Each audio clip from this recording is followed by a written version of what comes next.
Hello అండి అందరికి.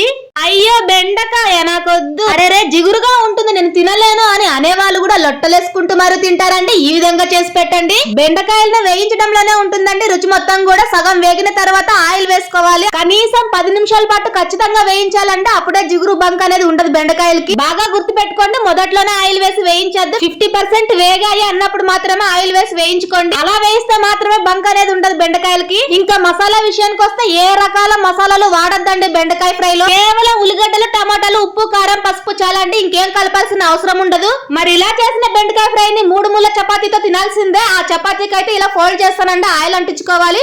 మళ్ళీ దీన్ని మీరు ఎలా పడతారో తిక్కద్దు, ఈ 3 ముళ్ళు వచ్చేలాగా తిక్కుకోవాలి. అప్పుడు ఆ చపాతీ అనేది బాగా పొంగుతుంది, అదే విధంగా మెత్తగా ఉంటుంది ఎంతసేపు అయినా కూడా. ఈ చిట్కా మా అత్తయ్య చెప్పిందండి నాకు. మా అత్తయ్యకి వాళ్ళ అత్తయ్య చెప్పారంట. మరి నేను మీకు చెప్పకుండా ఎలా ఉంటానంటే అందుకోసమే మీకు చూపిస్తున్నాను. ఏమండో ఈ గుండె ఆరోగ్యంగా ఉండాలన్నా బరువు తగ్గాలన్నా కూడా ఎంతో ఉపయోగపడుతుందండి బెండకాయ. మరి వీడియో అండ్ ఇన్ఫర్మేషన్ నచ్చితే ఒక చిన్న లైక్ చేసి సబ్స్క్రైబ్ చేయండి friends. Thank you for watching.